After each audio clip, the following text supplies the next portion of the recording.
நம்ம ஃபர்கட்டன் ஹீரோவை பற்றி நிறைய பேசியிருக்கோம். ஆனால் இந்த ஒரு ரொம்ப சுவாரஸ்யமான விஷயங்கள் என்ன நடந்ததுன்றதுக்கு ஒரு 300 பேர் ஒரு 1,00,000 பேரை எப்படி சரணடைய வச்சாங்க அப்படின்றது தான் இந்த கதையோட முக்கியமான அம்சம். அதை பற்றி எப்படின்றது நம்ம எல்லாரையும் பார்க்கலாம்.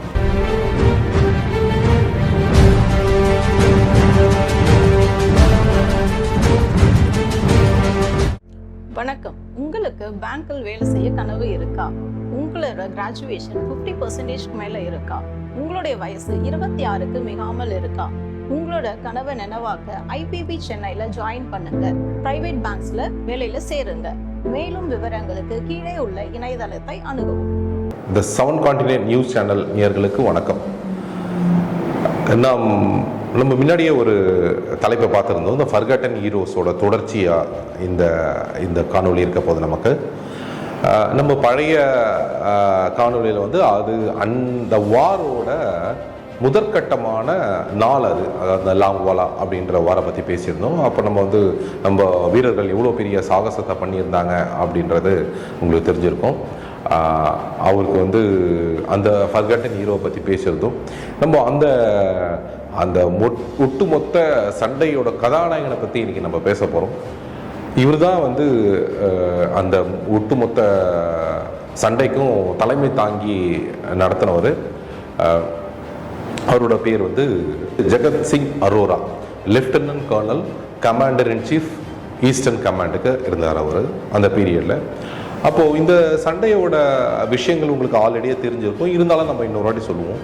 இந்த ஈஸ்ட் பாகிஸ்தானை நம்ம அவங்ககிட்ட இந்த பாகிஸ்தான்கிட்ட பிரித்து பங்களாதேஷ் நாடாக டிக்ளேர் பண்ணோம் அந்த வாரில். அது எதுக்காக பண்ணோம் அப்படின்னா, இந்த முக்தி பாகினி அப்படின்ற ஒரு இயக்கம் இருந்தது அங்கே. அவங்களுக்கு அவங்க ஒரு லிபரலாக இருந்தாங்க, லிபரேஷன் வேணும் அப்படின்ற மாதிரி அவங்களோட கோரிக்கை இருந்தது. அது மட்டும் இல்லாத இன்னொரு முக்கியமான விஷயங்கள் நம்ம அந்த சண்டையில் இன்வால்வ் ஆகி அதை நம்ம பிரித்து கொடுத்ததுக்கு இன்னொரு காரணம் இருக்குது. அது என்ன காரணம் அப்படின்னா, அவங்க இந்தியா பாகிஸ்தான் பார்ட்டிஷன் போது ஈஸ்ட் பாகிஸ்தானும் வெஸ்ட் பாகிஸ்தானும் ரெண்டாவது பிரிஞ்சிருந்தாங்க. அவங்க என்ன கேட்டிருந்தாங்க அப்படின்னா, ஈஸ்ட் பாகிஸ்தானையும் வெஸ்ட் பாகிஸ்தானும் இணைக்கிறதுக்கான ஒரு இந்தியாவுக்குள்ள ஒரு நடுவில் ஒரு பாதை கேட்டிருந்தாங்க. அந்த பாதையோட அகலம் எவ்வளோ அப்படின்னா, ஒரு 5 கிலோமீட்டருக்கான அகலத்தில் ஈஸ்ட் பாகிஸ்தான்லேருந்து வெஸ்ட் பாகிஸ்தான் வரைக்கும் அவங்க கனெக்டிவிட்டி கேட்டிருந்தாங்க. அது பல தடவை அந்த கோரிக்கை நம்ம இந்திய அரசாங்கம் ஏற்றுக்கல, அது நிராகரிச்சுட்டே இருந்தாங்க. அது தொடர்ச்சியாக 1948 சண்டை நடந்தது, திருப்பி 1965 சண்டை நடந்தது, 1973 டிசம்பர் மாதம் 3ஆம் தேதி இந்த சண்டை ஆரம்பிச்சது. இந்த சண்டை கடுமையான உக்கிரமான சண்டை இருந்தது. இந்த சண்டையில் அதுதான் நம்ம நிறைய பேருக்கு தெரியுமான்னு தெரியல, இந்த சண்டை மூலிமா தான் நம்மளோட ரஷ்யா நமக்கு மிகப்பெரிய நண்பனானதே இந்த சண்டையில் தான். இந்த சண்டையில் நமக்கு எதிராக நின்று சண்டை போட்டவங்க யார் அப்படின்னா, அமெரிக்க படைகள் நமக்கு எதிராக நின்று சண்டை போட்டாங்க, சைனீஸ் படம் நமக்கு எதிராக நின்று சண்டை போட்டாங்க. அது இன்னும் சொல்லப்போனால் நம்ம லண்டன், அதாவது யூகே கூட நமக்கு எதிராக நின்று சண்டை போட்டாங்க அந்த சண்டையில். 2 விஷயங்கள் நம்ம பெருமையான விஷயங்கள் பேசணும். முதலே நம்ம ஒன்று பெருமையான விஷயம் பேசணும். அதாவது 200 வீரர்கள் கிட்டத்தட்ட நம்ம 3000 பாகிஸ்தான் வீரர்களை முறியடிச்சாங்க, அப்புறம் பிடிச்சாங்க. ஸோ அது ஒரு முக்கியமான விஷயம். அதே டைமில் இன்னொரு விஷயமும் அதே இடத்துல நடந்தது, கராச்சியில். அந்த கராச்சி நிகழ்வு இன்னொரு காணொலியில் பார்ப்போம். நம்ம இப்போ இந்த முக்கியமான அந்த முடிவு நாளை பற்றி நிறைய பேசுவோம். அந்த முடிவு நாள் அன்னைக்கு என்ன நடந்தது அப்படின்றது ரொம்ப தெளிவாக பேசுவோம். இந்த சண்டை நடந்துகிட்டே இருக்கும்போது பல வெளிநாட்டு சக்திகள் நம்ம மேலே தாக்க ஆரம்பித்தாங்க. சொன்ன மாதிரி அந்த அமெரிக்காவும் இங்கிலாண்டும், இன்னும் சொல்லப்போனால் அந்த யுனைடெட் நேஷன்ஸ் நமக்கு நம்ம மேலே நிறைய ஃபோர்ஸ் பண்ணாங்க, இந்த சண்டையை நிறுத்துங்க அப்படின்ட்டு. பட் நம்ம அதை நிறுத்தலை. நம்ம ஆக்ரோஷமாக சண்டை போட்டிருந்தோம். ஆனால் என்ன அப்படின்னா, நம்மளால் அந்த சண்டையில் வெல்ல முடியாததுக்கு பல காரணங்கள் இருந்தது. வெல்ல முடியல அப்படின்றதுல அந்த டைமில் இருந்த சுச்சுவேஷன் அப்படி. 13 நாள் போர். 13ஆவது நாள் என்ன பண்ணோம் அப்படின்னா, இந்த தந்திரம் உலகத்தில் எங்கேயுமே நடக்கலை. இன்னும் ஒரு முக்கியமான தந்திரம் இது. நமக்கு ஈஸ்ட் பாகிஸ்தானில் முக்தி பாகினி அப்படின்ன மாதிரி ஒரு இயக்கம், நான் முதலே சொன்ன மாதிரி அந்த இயக்கம் அந்த இடத்துல இருந்தது. இப்போ உதாரணத்துக்கு சொல்ல போனால் நம்ம எல்டிடியை கம்பேர் பண்ணலாம். ஸ்ரீலங்காவில் எப்படி எல்டிடி இருந்தாங்களோ அந்த மாதிரி முக்தி பாகனின்ற ஒரு ஏக்கர் இருந்தது. அந்த முக்தி பாகனி வந்து இந்தியாவோட சப்போர்ட், நம்ம தான் அவங்களுக்கு சப்போர்ட் பண்ணோம். ஸோ அப்போ என்ன நடந்தது அப்படின்னா, சுற்றி அந்த பார்டரை சுற்றி சண்டை நடந்துக்கிட்டே இருக்குது. அந்த சண்டையை முறியடித்து இந்திய படையாலே உள்ளே போக முடியல, டாக்காக்குள்ளே போக முடியல. அப்போது ஒரு முடிவு பண்ணாங்க, சரி நம்ம இந்த சண்டை வந்து இப்படியே நிலச்சிக்கிட்டே இருக்கும். இப்போ உங்களுக்கு தெரியும், இப்போ வந்து உக்ரைன் ரஷ்யா சண்டை வந்து பார்த்திங்கன்னா இன்னும் போயிட்டே தான் இருக்குது. இஸ்ரேல் பாலஸ்தீன் சண்டை போயிட்டே தான் இருக்குது. ஆனால் இதே மாதிரி கண்டினியூ ஆகுன்றது அப்பயே நமக்கு புரிஞ்சுது. ஓகே, இது முடிவில்லாத சண்டையாக போயிட்டுருக்கோம், நமக்கு இந்த இதுக்குன்னா ஒரு முடிவு கட்டணும் அப்படின்னு ஒரு முடிவுக்கு வந்தாங்க. சரி, என்ன பண்ணாங்க அப்படின்றது தான் இந்த காணொலியோட மிகப்பெரிய சுவாரஸ்யமான விஷயம். இது நிறைய இடத்துல நீங்கள் கேள்விப்பட்டிருக்க மாட்டீங்க, பார்த்துருக்க மாட்டீங்க இதோட விஷயங்கள் நான் சொல்லுவேன். இந்த முக்தி பாகனி சொன்ன பிறகு, முக்தி பாகனி வந்து நமக்கு உள்ள சப்போர்ட் பண்ணுறாங்க. உள்ள உளவு வேலைகள் அவங்க தான் பார்த்தாங்க. எந்த இடத்துல என்னென்ன போஸ்ட் இருக்குது, என்ன அதோட ஜாகிரபிக்கல் லொக்கேஷன்ஸ், எந்த பக்கம் வழி இருக்குது அப்படின்ற எல்லா தகவலையும் நமக்கு கொடுத்தாங்க.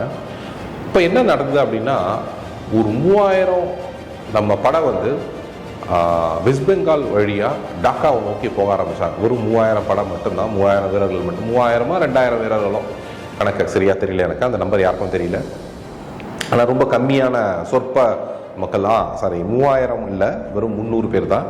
வெறும் 300 பேரும் வந்து டாக்காவை நோக்கி போய்கிட்டே இருக்காங்க. டாக்காவை நோக்கி போகிற வழியெல்லாம் முக்தி பாகனி வந்து அவங்களுக்கு வந்து அந்த மற்றவங்களுக்கு பாதுகாப்பாரனா இருந்து அவங்களுக்கு வழி கொடுக்குறாங்க. அது நிறைய வீடியோவில் பார்த்துருப்பீங்க. முக்தி பாகனி வந்து ஒரு வழி கொடுக்குற வீடியோலாம் இருக்குது. அது வழியாக உள்ளே போகிறாங்க. நேரடியாக இவங்க டாக்காவோட ஹெட் குவார்ட்டர்ஸ்க்கு போயிட்டாங்க. டாக்காவோட ஹெட் குவார்ட்டர்ஸ்க்கு போயிட்டு அங்கே வந்து வழி விட்டாங்க. அவங்களுக்கு வழியை வகுத்து ஈஸ்ட் பாகிஸ்தானோட கேபிட்டல் டாக்காவுக்கு போயிட்டு அந்த ஏஎஸ் நியாஸ் அப்படின்ற ஒரு லெஃப்டினன்ட் கர்னல், அவர் ஈஸ்ட் பாகிஸ்தானோட கமாண்டிங் ஜெனரல், அதாவது அவர் தான் அந்த தளபதி, அந்த ஈஸ்ட் பாகிஸ்தானோட தளபதியாக இருந்தார். நேராக அவரை போயிட்டு அவரோட பங்களாவில் பிடிக்கிறாங்க.